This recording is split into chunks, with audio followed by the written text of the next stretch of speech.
দর্শক, এই মুহূর্তে রাজধানীর সোনারগাঁও হোটেলে বণিক বার্তার আয়োজনে কৃষি, খাদ্য নিরাপত্তা ও প্রাণ প্রকৃতির সম্মেলন চলছে। সেখানে এই মুহূর্তে কথা বলছেন মেঘনা গ্রুপের চেয়ারম্যান। আমরা সরাসরি চলে যাচ্ছি সেখানে। জনগণকে জানাবার জন্য সর্বদা বণিক বার্তা ভূমিকা রাখে এবং কন্টিনিউয়াসলি চেষ্টা করে যায়। সেই জন্য আমি ওনাকে বণিক বার্তা এবং বণিক বার্তার সম্পাদক কর্তৃপক্ষ সবাইকে আমি আমার আন্তরিক ধন্যবাদ জানাচ্ছি। আজকে এখানের বিষয় হলো খাদ্য নিরাপত্তা, প্রাণ প্রকৃতি, বিশেষ করে সরবরাহ সাপ্লাই চেইনকে বিশেষ ভূমিকা দেওয়া হয়েছে। তো আমি যেহেতু একজন বিশেষ করে খাদ্যপণ্য, আমার হয়তো অন্যান্য শিল্প আছে, বাট খাদ্যপণ্য দিয়ে আমি শুরু করছি। সবাই আমাকে নিত্যপণ্যের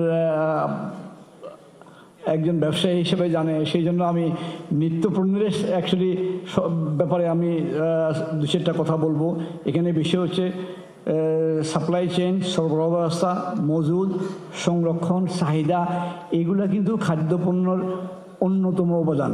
আমাদের এখানে একজন সঞ্চালক আগেই উল্লেখ করছেন যে আমাদের দেশে যে কৃষি পণ্যগুলো উৎপাদন হয় সেগুলা বিভিন্ন রকমের, যেমন কিছু কৃষি পণ্য আছে ছোটো ছোটো ইয়ে করে, মানে ওই কোল্ড স্টোরেজ করে বিভিন্ন রকমের আইটেম, মরিচ, হলুদ বা আদা, টমেটো বা আমাদের দেশের আনারস হয় প্রচুর, যেগুলো কিন্তু আমরা সিজনে আমরা সংরক্ষণ করতে পারলে গড় সিজনে এগুলা অনেক মানে যে চাহিদাও মেটানো যাবে এবং সেগুলার ভালো দামও পাওয়া যাবে।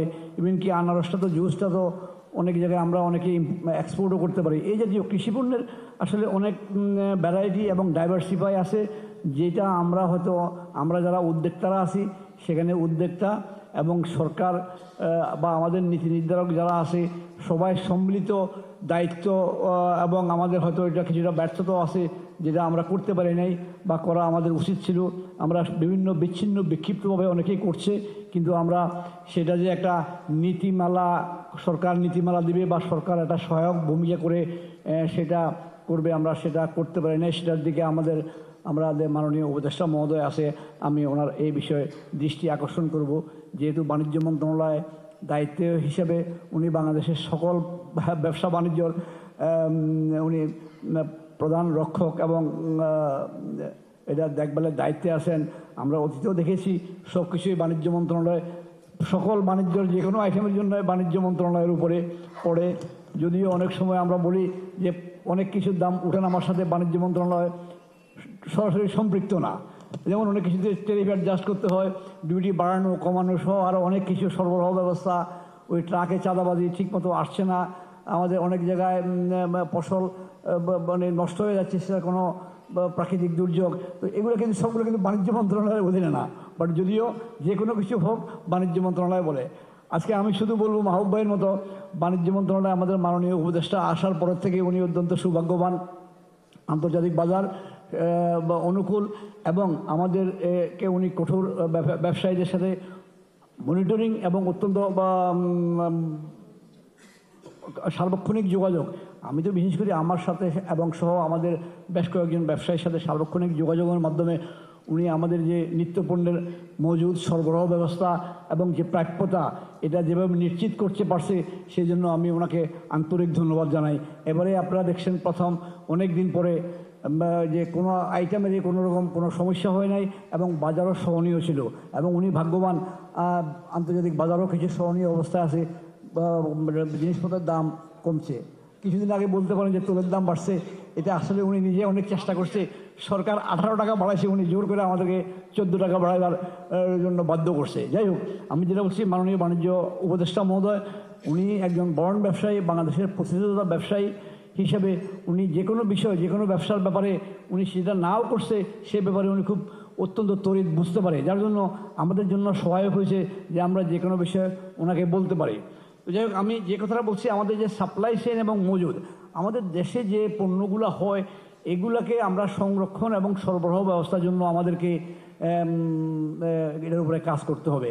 আর আমরা যারা নিত্যপণ্য আমদানি করি এটার জন্য কিন্তু দেখেন পৃথিবীর সব দেশে, আমি অতীতের সরকাররাও যখন হঠাৎ কোনো কিছু দাম বেড়ে যায় আমাদেরকে নিয়ে খুব অনুশাসন করে, তখন আমি কয়েকবারই বলেছি দেখেন ভারত পাকিস্তান শুধু নয়, পৃথিবীর সব দেশে, চায়না সহ সব দেশে খাদ্যদ্রব্যের সরকারের কাছে একটা মজুদের ব্যবস্থা থাকে। যখনই কোনো সরবরাহ কোনো আইটেমের ঘাটতি পড়ে বা বিশ্ববাজার ঊর্ধ্বমুখী, তখন সরকার ওখানে ওইটা মার্কেটে ছেড়ে দিয়ে বাজারকে সহনীয় রাখে। বাংলাদেশ সরকারের এই ধরনের কোনো কিছু নাই। আমাদেরকে চাপাচাপি করেন না, আমাদেরকে বরঞ্চ সহায়ক ভূমিকা করেন, উপদেশ দেন, বা আমাদেরকে যখন ডলার সমস্যা ছিল বা কখনো আমাদের ফ্রেট বেড়ে গেছে, অনেক সমস্যা, আমি তখনও বলছি যে স্টেক হোল্ডারদেরকে সরকার যাতে ডাকে স্টেক হোল্ডারের সাথে আলাপ না করে সরকার অনেক সময় অনেক আইন করে ফেলে। আমাদের এটা একটা দুর্ভাগ্য, আমাদের স্টেক হোল্ডারদেরকে আমাদের সরকার বা আমাদের প্রশাসন শুনে না।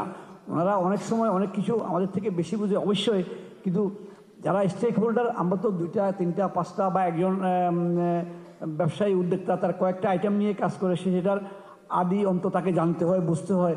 তো এই জিনিসগুলো আলাপ করলে তখন আমরা বলতে পারি আমাদের সুবিধা অসুবিধাগুলো, তখন হয়তো সরকার চিন্তা করবে আমারটাও শুনবে, আরেকজনেরটাও শুনবে, শোনার পরে সরকার একটা সিদ্ধান্ত দেবে। কিন্তু আমাদের দেশে এই সংস্কৃতিটা এখনও গড়ে ওঠে নাই, যার জন্য আমরা সরকারকে সবসময় অতীত বর্তমান অনেক আমার এই 70 বছর বয়সের মধ্যে তা আমি অলমোস্ট 50 বছর ব্যবসা করছি, বাট সেখানে অনেক সরকারকে দেখেছি। আমরা সরকারের সাথে প্রতিনিয়ত এগুলো নিয়ে আমরা আলাপ করি, কিন্তু সরকার এই বিষয়গুলা আসলে প্রকৃতভাবে কার্যকরী করার মতো ব্যবস্থা উন্নত হচ্ছে কিছু, বাট হয় নাই। আরেকটা বিষয় হলো, আমরা এই যে কথা বললাম যে সাপ্লাই চেইন, আমি যখন প্রথম দিকে ইম্পোর্ট করে গেছিলাম ভ্যাঙ্কুভারে, দেখি যে ওদের যে গম রাখার জন্য যে ব্যবস্থা, তা আমরা এগুলো আমাদের সরকারেরও নাই, আমাদেরও ছিল না। স্বাধীনতার পরে তো আমাদের কিছুই ছিল না। আমাদের একটা দেশে এখনও দেখেন, আমরা অনেক আগে সরকারের সাবেক প্রধানমন্ত্রীকে আমরা বিশেষভাবে অনুরোধ করছি যে ভাই আমাদের নদীকে ড্রেজিং করেন, আদারওয়াইজ এখন ওই সময় প্রায় 12 কোটি টন মাল আসতো, এখন 14 কোটি টন মাল আসে। যে আমাদের চিটং পোর্টের কোনো সক্ষমতা নাই, ঢাকা চিটং রোডের সক্ষমতা নাই। আমরা আউটলেট থেকে মালগুলো নিয়ে আমাদের বিভিন্ন পাবনা, সিলেট, খুলনা বা মেঘনাঘাট, আপনার বিভিন্নখানে আমরা সরবরাহ করি। এই জন্য নদীর নাব্যতা দরকার। খোদা না